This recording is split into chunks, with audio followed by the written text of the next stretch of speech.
ہمیں رستہ بھی دکھاتی ہے، رستے پر استقامت سے چلاتی بھی ہے اور منزل تک بھی پہنچاتی ہے۔ یہ سارے معنی جو ہیں یہ ہدایت کے لفظ میں شامل ہیں۔ تو قرآن ہدایت بھی ہے، قرآن نور بھی ہے، روشنی بھی ہے۔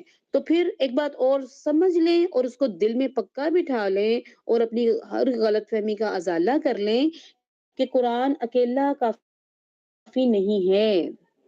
دیکھیں یہ ہدایت نامہ ہے، یہ ہدایت نامہ کس پر نازل ہوا؟ یہ ہدایت نامہ پیارے نبی صلی اللہ علیہ وسلم پر نازل ہوا۔ انہوں نے قولن، فعلن، اقرارن، اخلاقن ہمیں عمل کر کے دکھایا۔ تو پیارے نبی صلی اللہ علیہ وسلم کے قول، فعل، اقرار اور اخلاق کو کیا کہتے ہیں؟ حدیث کہتے ہیں۔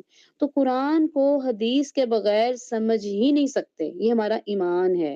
اور یہ تین احساس جو دل میں نہیں لاتا، ٹھیک ہے، تو وہ قرآن مجید کو اس محبت سے پکڑ نہیں سکتا، اس محبت سے سمجھ نہیں سکتا۔ سورہ مدثر کی آیت نمبر 49 اور 51 میں اللہ تعالیٰ فرماتے ہیں قرآن تو پورا نصیحت ہے نا۔ تو اللہ تعالیٰ کہتے ہیں تمہیں کیا ہو گیا ہے، نصیحت سے کیوں بھاگ رہے ہو جیسے گدھے دوڑتے ہیں۔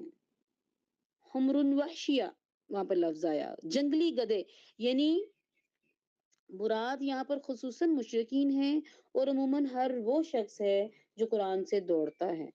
ابو جہل کہتا تھا لوگوں کو کہ شور مچاؤ تاکہ لوگ جب بھی اللہ کے نبی قرآن پڑھنے لگے تو تم شور مچاؤ تاکہ کوئی ان کی بات سن نہ سکے۔ تو اللہ رب العزت نے نقشہ کھینچا ہے، تصویر دکھائی ہے ہمیں۔ یہ پالتو گدھے کی تصویر نہیں دکھائی، جنگلی گدھے۔ اور آپ اندازہ کر سکتے ہیں کہ جب کوئی جنگلی جانور اپنی جان بچانے کے لیے دوڑتا ہے تو وہ کیسے دوڑتا ہے، پوری محنت، پوری جدوجہد، پوری طاقت کے ساتھ دوڑتا ہے، ٹھیک ہے۔ تو مشرکین عرب پوری طاقت لگا دیتے تھے قرآن مجید سے بچنے کے لیے، دوری اختیار کرنے کے لیے۔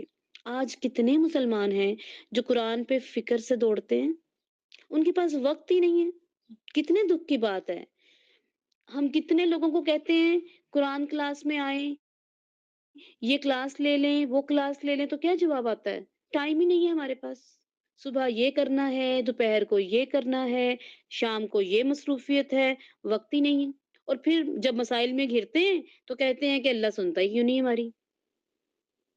تو آج ہم من حیث الامت ذلیل و خوار ہو گئے، ہر طرف سے ذلیل ہو گئے کیونکہ ہم نے قرآن کا احساس چھوڑ دیا۔ آیت میں آتا ہے قوم نے قرآن کو چھوڑ دیا، دور ہو گئے، تو کیا بنے گا ہمارا؟ کب گمراہ ہوئے؟ قرآن سے دوری اختیار کر کے۔ اور ہم ہدایت یافتہ کب ہوں گے؟ جب قرآن سے جڑیں گے۔ تو ہم ایمان لانے والے ہیں، وہ اللہ کے نبی صلی اللہ علیہ وسلم کے رشتے دار تھے لیکن ساری زندگی حالت جنگ رہی ان کے ساتھ، ٹھیک ہے۔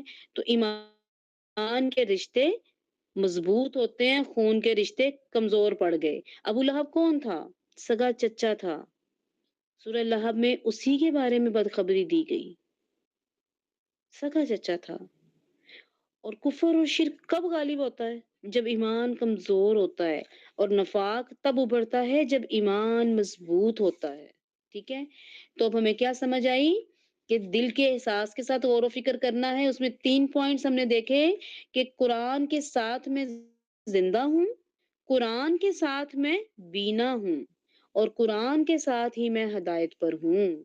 اگر قرآن نہیں ہے تو یہ کچھ بھی نہیں ہے۔ پھر اس کا سوچنے کا دوسرا مرحلہ، یہ پہلے مرحلے کے 3 پوائنٹ تھے، اب قرآن پر سوچنے کے دوسرے مرحلے کے پوائنٹس ہم دیکھتے ہیں کہ سب سے پہلے ہم نے یہ جاننا ہے کہ قرآن مجید کا مخاطب کون ہے۔ تو اس کا مخاطب میں ہوں، اس کا مخاطب آپ ہیں، اور اس کا خطاب میرے لیے ہے، آپ کے لیے ہے، اور خصوصاً ہم سب کے دل کے لیے ہے۔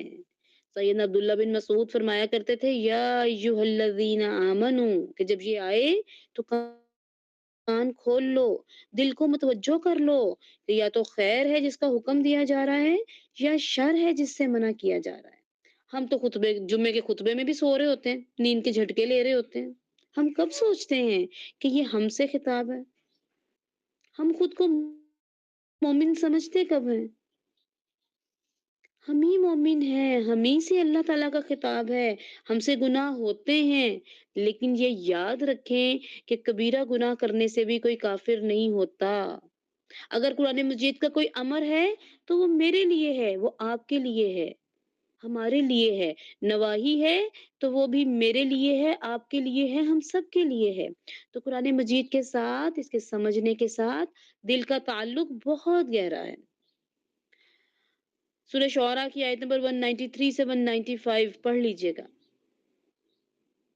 قرآن مجید کہاں نازل ہوا؟ دیکھیں سیدنا موسیٰ علیہ السلام پر جب تورات نازل ہوئی تو کس پر نازل ہوئی تھی؟ تختیوں پر نازل ہوئی تھی، ٹھیک ہے؟ 10 تختیاں تھیں، 10 کمانڈمنٹس تھیں۔ رسول اکرم صلی اللہ علیہ وسلم پر جب قرآن مجید نازل ہوا تو کس پر نازل ہوا؟ آپ کے قلب اطہر پر نازل ہوا، آپ کے دل پر نازل ہوا۔ جسم کے کس حصے پہ؟ آنکھوں پہ؟ نہیں۔ کانوں پہ؟ نہیں۔ ہاتھوں میں کسی اور چیز میں؟ نہیں، دل پہ۔ تو ابتدائی زمانے سے ہی قرآن مجید دل پہ نازل کیا گیا، دل پہ نازل کیا گیا، دل کے لیے نازل کیا گیا۔ کیوں؟ تاکہ آپ صلی اللہ علیہ وسلم ڈرانے والے بن جائیں۔ کس زبان میں نازل ہوا؟ عربی زبان میں۔ اور سب سے بہترین اور پاک دل پوری کائنات میں کس کا ہے؟ رسول اکرم صلی اللہ علیہ وسلم کا، اور پھر اس کے بعد ان کے صحابہ کرام کا۔ سب سے افضل، سب سے بلند، سب سے اکرم رسول اکرم صلی اللہ علیہ وسلم کا دل، جس پہ قرآن مجید نازل ہوا۔ تو اس فیلنگ کے ساتھ اس قرآن کو کھولنا ہے۔ اور آپ دیکھیں کہ قرآن مجید میں دل کا لفظ سب سے زیادہ استعمال ہوا، 40 جگہ سے زیادہ۔ ہر جگہ پہ دل دل دل، تقوی، خشوع، سلامتی، انابت، طہارت، جوڑنا، سکینت، غفلت، مہر، روب، ڈر، اندھا پن، تالے، تنگی، سختی، لہو و لعب، کفر، نفاق، غلو، ہر چیز کا تعلق دل سے۔ تو ہمیں یہ دل کا تعلق جو ہے وہ سمجھنا پڑے گا، اپنے دل کو ذرا ہلانا پڑے گا اس بار قرآن مجید کو سمجھنے کے لیے، تدبر کرنے کے لیے قرآن کو کیسے پڑھنا ہے، اس کے مختلف مرحلے ہیں، ٹھیک ہے؟ تو یہ ہم اس پر بات کر رہے تھے۔ پہلی بات کیا کی؟ دل کے احساس کے ساتھ غور و فکر کرنا ہے۔ اس میں 3 باتیں کیا تھیں کہ یہ روح ہے، یہ روشنی ہے، یہ ہدایت ہے۔ پھر دوسری بات ہم نے کیا سمجھی کہ قرآن مجید کا مخاطب میں اور میرا دل ہے۔ قرآن مجید رسول اکرم صلی اللہ علیہ وسلم کے دل پر نازل ہوا۔ پھر تیسری بات یہ سمجھیں کہ جو قرآن کا اثر ہے نا، وہ سب سے پہلے دل پر ہوتا ہے، باقی حصے بعد میں متاثر ہوتے ہیں۔ دل اگر متاثر نہیں ہوتا تو آنکھ میں کوئی نمی نہیں آتی، آپ کے رونگٹے کھڑے نہیں ہوتے۔ یہ ساری چیزیں کب ہوتی ہیں؟ جب دل میں اثر ہوتا ہے۔ سورہ قاف کی آیت نمبر 37، بے شک اس میں نصیحت ہے ان کے لیے جن کے سینے میں دل ہے یا وہ سنتے ہیں گواہی کے لیے۔ کیا ہم قرآن کو دل سے سنتے ہیں؟ ہم نے بھی تو گواہی دینی ہے، تو کیسے گواہی دیں گے؟ آپ کو پتا ہے نا اس حدیث کا کہ ہم نے آخرت پہ گواہی دینی ہے،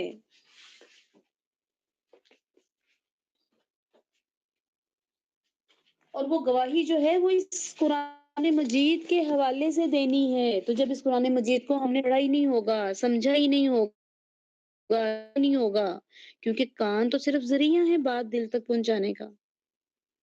صحیح مسلم میں کیا حدیث آتی ہے؟ تو اگر دل سے نہیں سنا ہوگا تو گواہی دیں گے آخرت پہ۔ صحیح مسلم کی حدیث میں حدیث آتی ہے کہ اللہ کے پیارے نبی صلی اللہ علیہ وسلم نے دل کی طرف اشارہ کیا اور 3 بار فرمایا کہ تقویٰ یہاں ہے، کہ سدھرنا ہے تو یہاں سے سدھرو۔ سیدنا عبداللہ بن مسعود فرماتے ہیں کہ یہ دل برتن کی مانند ہے، جو چاہے اس میں ڈال لو۔ تو اپنے دل کو قرآن مجید سے مشغول کرو، اسی میں کامیابی ہے۔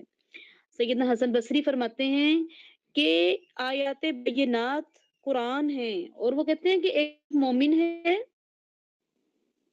قرآن ہے، اور سینے، دل، صدور، ان کا آپس میں بڑا گہرا تعلق ہے۔ ایک طرف مومن، ایک طرف قرآن۔ مومن قرآن پڑھتا ہے تو درمیان میں کیا ہے؟ درمیان میں اس کا سینہ ہے، اس کا دل ہے۔ اگر یہ حاضر نہیں ہے تو مومن کو قرآن سے